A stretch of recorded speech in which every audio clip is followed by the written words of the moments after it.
Normas constitucionais de eficácia absoluta, classificação trazida pela professora Maria Helena Diniz. Bora estudar direito constitucional agora.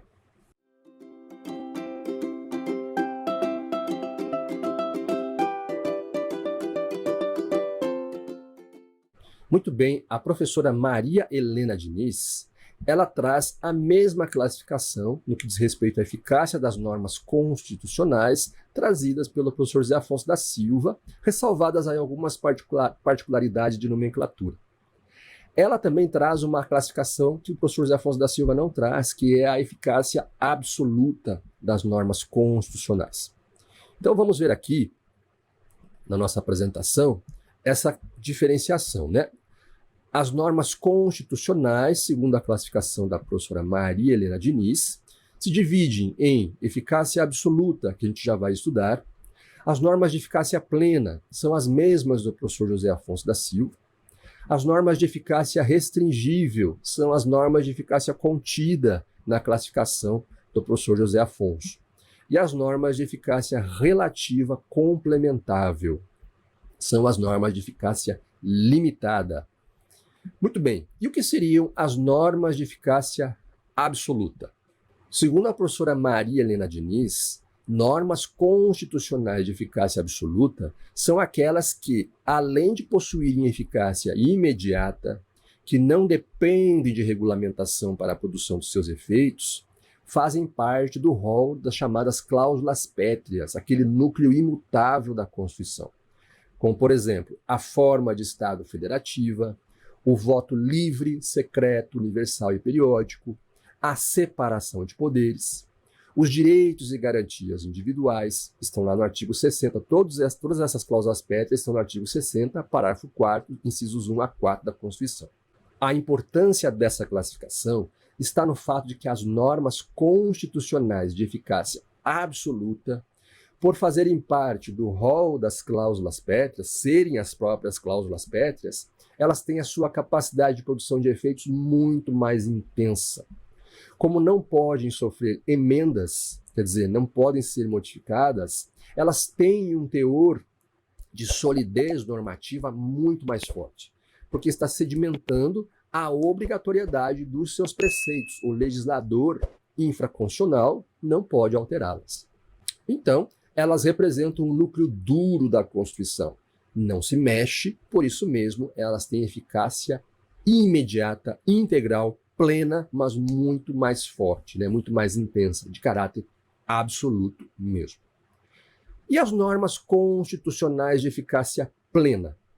As normas constitucionais de eficácia plena, vamos agora entrar aqui na classificação do professor José Afonso da Silva, são aquelas que, desde a entrada em vigor da Constituição, estão aptas a produzir, na sua integralidade, os efeitos jurídicos que elas se predispõem. São normas que trazem em si mesmas todos os elementos necessários à plena deflagração de seus efeitos. Não existe necessidade de normatização infraconstitucional posterior que as complemente. Em virtude disso, possuem aplicabilidade direta, imediata e integral. Esse tipo de norma, né, se encontra, por exemplo, lá no artigo 5º, inciso 2 da Constituição. Diz assim: ninguém será obrigado a fazer ou deixar de fazer alguma coisa, senão em virtude de lei. Esse dispositivo da Constituição estabelece o princípio da legalidade, e ele tem aplicação imediata e integral, pois é independente da elaboração de qualquer norma regulamentar. Elas produzem, as normas de eficácia plena, elas produzem efeitos sem a necessidade de regulamentação por parte do legislador, sendo aí consideradas auto-executáveis. A norma será considerada plena quando preencher todos os requisitos que possibilitem a sua produção de efeitos sem depender da regulamentação de uma outra norma pelo legislador infraconstitucional. Entretanto, não existe impedimento para que as normas de eficácia plena sejam regulamentadas por dispositivo infraconstitucional que tenha o objetivo de esclarecer a execução do mandamento constitucional. Quer dizer, uma norma pode surgir apenas para dar mais força jurídica à norma de eficácia plena. Por exemplo, a existência de um salário mínimo digno, né?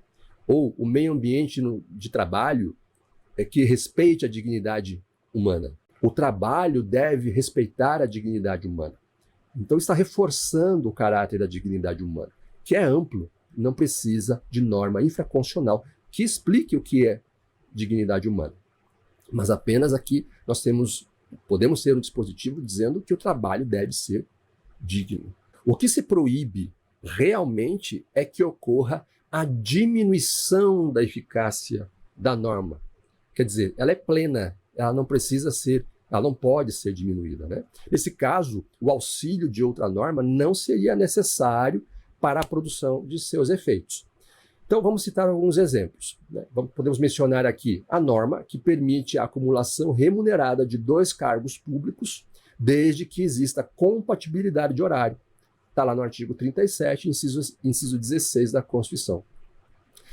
Outro exemplo, as normas definidoras de competência exclusiva, privativa, comum e concorrente entre União, Estados, Distrito Federal e municípios. Artigo 21, 22 e 23 e 24 da Constituição. As normas definidoras de direitos, como a que garante o 13º salário. Artigo 7º, inciso 8º da Constituição. As normas de eficácia absoluta trazidas pela professora Maria Helena Diniz diferenciam-se das normas de eficácia plena porque são passíveis de sofrer alterações pelo processo de emenda. Em nenhum momento foi intenção do legislador constituinte disciplinar de forma que se exaura, né, as matérias dispostas na Carta Magna. A regulamentação de muitos dispositivos constitucionais foi remetida ao legislador ordinário para que ele possa, então, para que ele pudesse atender da melhor forma possível às mudanças necessárias aí exigidas pela sociedade. Entretanto, a gente tem que observar o seguinte: existem normas da Constituição que têm eficácia imediata, que não necessitam ser regulamentadas para começarem a produzir efeitos. Geralmente, elas explicitam condutas positivas ou negativas para os cidadãos, mas também podem designar competências, conferir aí imunidade, indicar um processo especial, etc. O que a gente tem que guardar em relação às normas de eficácia plena é que o nome já diz, elas têm plenitude, porque elas produzem diversos e diferentes níveis de eficácia e não existe aí uma forma, né, de mensuração comum. O teor de concretização normativa vai depender de circunstâncias jurídicas e extrajurídicas. Segundo o professor José Afonso da Silva, e aqui nós estamos com um mapa mental que a gente conseguiu lá no site Mapa de Questões, eu deixei o link aqui embaixo, inclusive, para quem quiser adquirir esse mapa, é muito legal, certo? Depois dá uma olhadinha no link aqui embaixo. Ele diz o seguinte: as normas de eficácia plena são as que, primeiro, contenham vedações ou proibições. Letra B, confiram isenções, imunidades e prerrogativas. Letra C, não designem órgãos ou autoridades especiais a que incumbam especificamente sua execução. Letra D, não indiquem processos especiais para sua execução. Letra E, não exijam a elaboração de novas normas legislativas que lhes completem o alcance e o sentido, ou lhes fixem o conteúdo, porque já se apresentam suficientemente explícitas na definição dos interesses regulados. Há uma particularidade aqui que nada impede que uma norma simplesmente diga, reforce o sentido de um determinado direito, como, por exemplo, dignidade humana. Eu não preciso de uma lei explicando o que é dignidade humana, mas eu posso colocar um trabalho como sendo digno a partir de uma lei, uma legislação nova, venha dizer que o trabalho deve ser digno. Ele está pegando o quê? Indo beber da Constituição de um sentido, que é a dignidade humana, e levando esse sentido para dentro da definição de trabalho digno, ou meio ambiente de trabalho digno.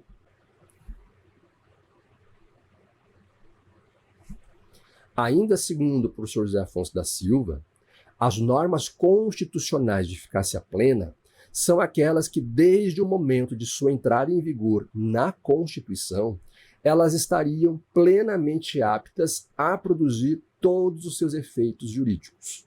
Elas são, segundo ele, autoaplicáveis e têm incidência direta, imediata e integral. Mais exemplos trazidos na Constituição. Artigo 1º da Constituição. A República Federativa do Brasil, formada pela união indissolúvel dos estados e municípios e do Distrito Federal, constitui-se em Estado democrático de direito e tem como fundamentos. Ora, eu não preciso de uma norma infraconstitucional, uma norma posterior, que venha a dizer o quê? Que o Brasil é uma federação. Aqui nós temos o princípio do Pacto Federativo. Não preciso de uma norma que explique isso. Ele já é uma federação desde o nascimento da Constituição. Constitui-se em Estado democrático de direito. Não é necessária uma norma infraconstitucional que explique o que é um Estado democrático de direito. Ele simplesmente é. Então, norma de eficácia plena, como o próprio nome já diz, na sua plenitude, são normas que se bastam em si mesmas. Vamos ver outro. O artigo 2º. São poderes da União independentes e harmônicos entre si, o legislativo, o executivo e o judiciário. Eu não preciso de uma norma regulamentadora ou integradora para dizer o que é o poder executivo, o que é o poder legislativo, o que é o poder judiciário. Eu tenho normas dentro da Constituição que definem, na verdade, as competências desses três poderes. Mas eu não preciso de uma norma na Constituição que venha explicar o que é essa tripartição dos poderes. Simplesmente eles são tripartidos. É assim. Outro exemplo, o artigo 5º, inciso 3 da Constituição, que diz o seguinte: ninguém será submetido à tortura, nem a tratamento desumano ou degradante. Eu não preciso de uma norma do legislador infraconstitucional que venha me dizer que, ora, você não pode torturar, mas você pode torturar um pouquinho aqui. Não, a tortura é abominável. Eu não preciso de uma norma infraconstitucional que venha dizer o que é tortura. Um pouco de tortura, menos tortura, mais tortura, simplesmente não pode torturar. O que é tratamento desumano ou degradante? Exemplo, escravidão. Eu não preciso de uma norma que venha dizer o que a escravidão é um tratamento desumano, é um tratamento degradante. Estamos aí diante de 3 exemplos de normas de eficácia plena. Vale lembrar que os remédios constitucionais também são apresentados por meio de normas de eficácia plena. Exemplo, o artigo 5º, inciso 68 da Constituição. Conceder-se-á habeas corpus sempre que alguém sofrer ou se achar ameaçado de sofrer violência ou coação em sua liberdade de locomoção por ilegalidade ou abuso de poder. Repare, o legislador constituinte, ele não disse que é necessário uma norma que explique, que venha regulamentar o que é o Instituto do Habeas Corpus. Ele existe de pleno direito desde o dia 5 de outubro de 1988, produzindo efeitos imediatos, integralmente. Não precisa do legislador infraconstitucional para definir como vai ser feito o habeas corpus. Nesse sentido, as normas constitucionais de eficácia plena são normas que, a partir da entrada em vigor da Constituição, possuem aplicabilidade imediata, direta e integral. Em outras palavras, estas normas são aplicadas imediatamente e não admitem que lei infraconstitucional reduza o seu alcance. Por isso elas são integrais. Pode ampliar o seu alcance, sem problema nenhum. É bom ressaltar que, apesar de ser integral, é possível que a lei infraconstitucional regulamente as disposições constitucionais, desde que não restrinja a sua amplitude, é o que eu acabei de falar. A norma pode ampliar, jamais restringir. Então, é possível, por exemplo, que normas venham a dispor sobre meios de exercer, como eu já falei, a dignidade da pessoa humana. Está no artigo 1º, inciso 3 da Constituição. Porém, não pode a norma reduzir os efeitos ou tirar o cidadão, esse direito do cidadão. Outros exemplos de norma de eficácia plena. O artigo 14, parágrafo 2º da Constituição. Não podem alistar-se como eleitores os estrangeiros e, durante o período do serviço militar obrigatório, os conscritos. Não preciso de norma para dizer isso. Norma de eficácia plena, já nasceu produzindo seus efeitos. Não preciso de norma que venha dizer que os estrangeiros e os conscritos não podem se alistar como eleitores. Outro exemplo, o artigo 30 da Constituição. Diz o seguinte: compete aos municípios, inciso 1, legislar sobre assuntos de interesse local. Pronto, acabou. Compete aos municípios legislar. Da forma como eles vão legislar, isso é problema deles. Se eles criarem norma que venha a ferir a Constituição Estadual ou a Constituição Federal, isso depois compete ao controle de constitucionalidade. Mas nós estamos aqui diante de uma norma que já nasceu produzindo efeitos imediatamente e não depende de uma norma integradora para dizer como é que os municípios irão legislar. Outro exemplo, o artigo 51 e 52, que dizem o seguinte: artigo 51. Compete privativamente à Câmara dos Deputados. E aqui eu tenho um rol de todas as competências privativas da Câmara dos Deputados, que não precisa que o legislador infraconstitucional diga a ele mesmo, como que ele vai, por exemplo, autorizar, vai elaborar regimento interno, vai autorizar a instauração de processo contra o presidente da República. 52. As competências do Senado Federal. Não preciso de norma regulamentadora que venha dizer quais são as competências privativas do Senado Federal. O próprio dispositivo da Constituição já diz no artigo 51 e 52 quais são essas competências. Não preciso da norma dizendo quais são essas competências, mas eu preciso de uma norma, aí já é uma norma de eficácia contida, que venha regulamentar determinadas situações, como, por exemplo, o Senado Federal pode processar, no artigo 52, inciso 1, processar e julgar o presidente e o vice-presidente da República nos crimes de responsabilidade, bem como os ministros de Estado e os comandantes da Marinha, do Exército e da Aeronáutica, nos crimes da mesma natureza conexos com aqueles. Então, os próprios artigos 51 e 52 estabelecem quais são as competências privativas da Câmara dos Deputados e do Senado Federal. Exemplo, artigo 226, parágrafo 1º. Eu vou citar o caput e o parágrafo 1º. Artigo 226. A família, base da sociedade, tem especial proteção do Estado. Eu não preciso de uma norma infraconstitucional que me diga o que é família.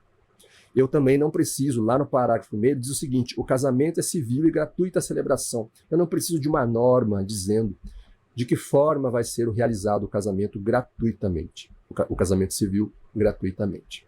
Muito bem, se você chegou até aqui e gostou desse vídeo, deixa o seu like, deixa seu comentário, deixa a sua dúvida, se inscreva no canal, ativa o sininho, assim você vai ser notificado quando nós tivermos novos vídeos. E na próxima aula nós vamos tratar sobre as normas de eficácia contida. Não perca. Até lá. Tchau.